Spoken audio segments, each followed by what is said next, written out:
আমাদের যে নতুন প্রজন্ম, আমি একজনের নাম বলে হয়তো মনে কষ্ট পাবেন, বিশেষ করে আমার ভাই সৈয়দ হাসান আল আজহারি সহ আমাদের যে জাইনাল আবদিন আল আজহারি, এদের ইয়ং জেনারেশন যারা, ওরা খমর বেঁধে মাঠে ময়দানে নেমে গেছে।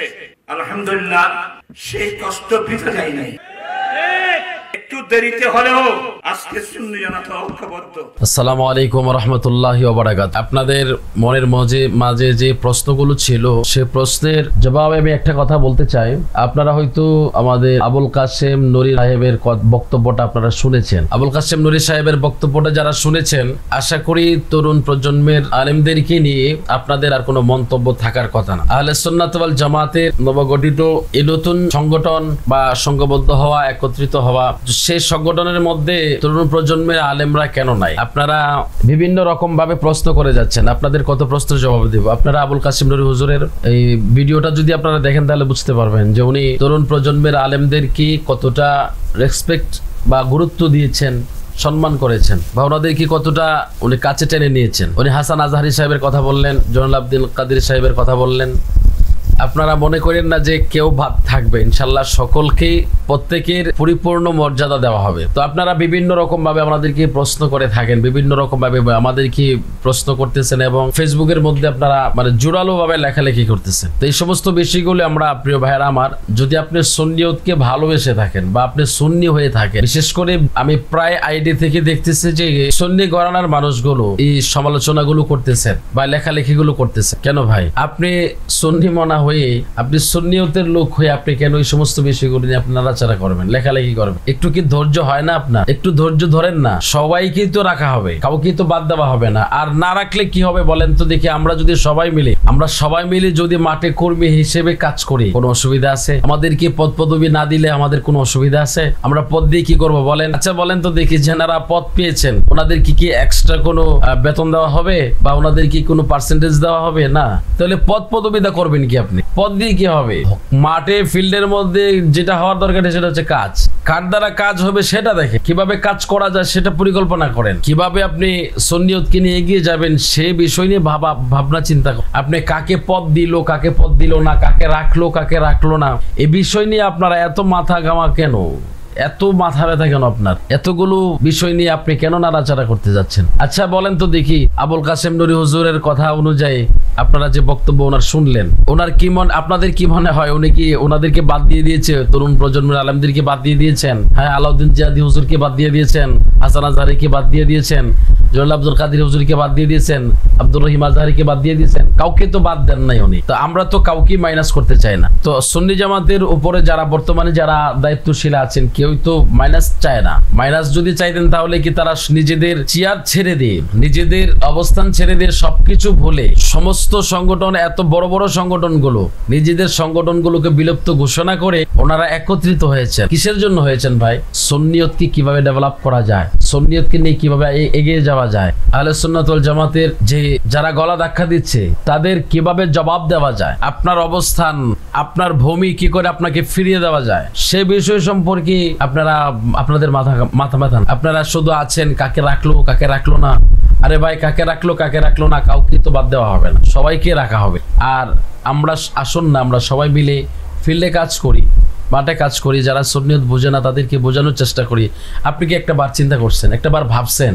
আপনি দেখুন তো, আমি ওনাদের মন্দ চর্চা করতেছেন, আপনি ওনাদের ভালো গুণটা দেখেন তো। বিশেষ করে যারা দাওয়াতে তাবলীগে কাজ করে, ওনাদেরকে আপনারা দেখেন একটা লোকের পিছনে কি পরিমাণে শ্রম দেয়। আমার এক ভক্ত আমার সাথে উঠা বসা করেছে, অনেক সালাত আদায় করেছে, আমার সাথে চলাফেরা করেছে। ওই লোকটাকে এমন ভাবে মোটিভেট করেছে, ওই রকমটা অ্যাক্টিভ লোকটাকে এখন তাদের জামাতের উচ্চ স্তরের লেভেলে তাকে নিয়ে গেছে। আপনি চিন্তা করেন তার পিছনে কতটা সময় দিয়েছে, শ্রম দিয়েছে।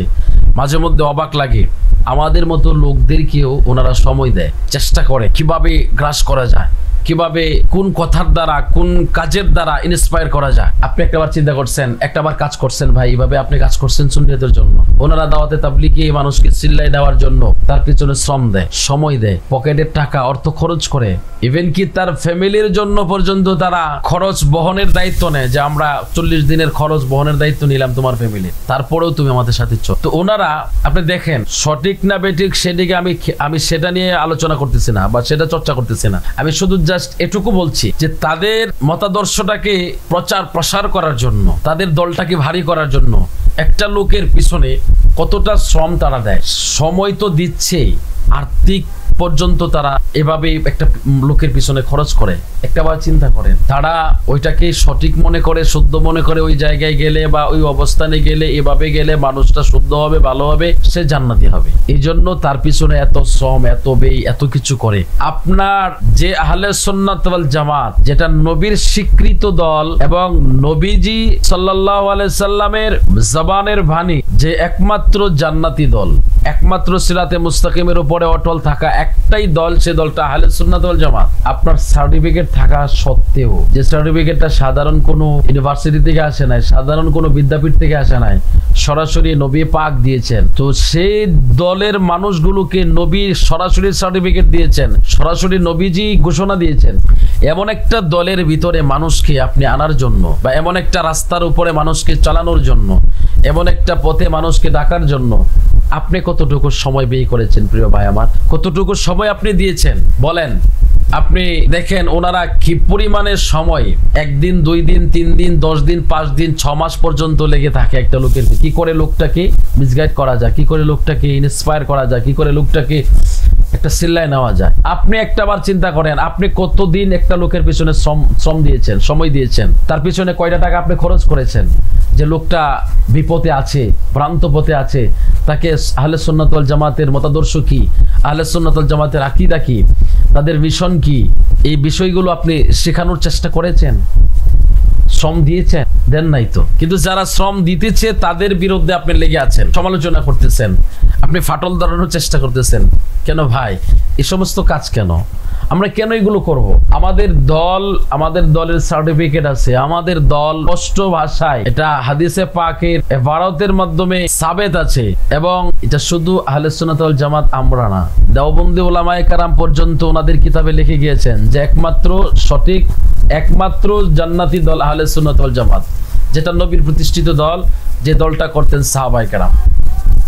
তো সেই দলের মতাদর্শ, সেই দলের বিষয় সম্পর্কে আপনি একটা মানুষকে বুঝাইতে পারেন না, একটা লোককে সময় দিতে পারেন না, একটা লোককে কাছে টানতে পারেন না, আপনি সমালোচনার দিকে ঠিকই 1 নম্বরে আছেন আপনি। তো কেন ভাই এই সমস্ত বিষয়গুলো নিয়ে আপনি কেন নাড়াচাড়া করেন? আসুন না আজকে থেকে সবকিছু ভুলে গিয়ে আমাদের তাবলীগী ভাইদের মতো একটা লোকের পিছনে আমরাও সময় দেই, একটা লোকের পিছনে আমরা শ্রম দেই, দেখি লোকটাকে কি করে নবীর আদর্শ শেখানো যায়, কি করে আহলে সুন্নাত ওয়াল জামাতের আকীদাগুলো বোঝানো যায়, কি করে তাকে সিরাতে মুস্তাকিমের উপরে অটল রাখা যায়, কি করে আমরা তাকে নিয়ে নবীর সাথে জান্নাতে থাকতে পারি, ওই বিষয়গুলো তাদেরকে দাওয়াত দেই। আমরা সব কিছু ভুলে যাই, আমাদের ভিতরের হিংসা অহংকার যা কিছু আছে আমরা সব কিছু ভুলে গিয়ে চলুন আমরা একসাথে এক কাতারে একটা ফিল্ডে কাজ করি।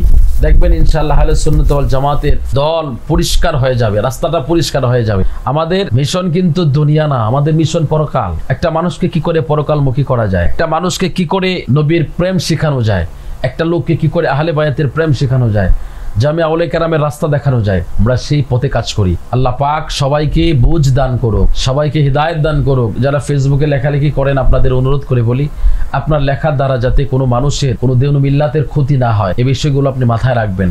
এই সমস্ত বিষয়গুলো খুব কেয়ারফুলি আপনি হ্যান্ডেল করার চেষ্টা করবেন। নিজের জবানটাকে, হাতটাকে একটু সংযত রাখেন। জবান পবিত্র থাকবে তো এই জবানে আপনি আল্লাহর নাম, নবীর উপরে দরুদ, যা কিছু করবেন সবগুলো আপনি বরকতময় হয়ে আসবে।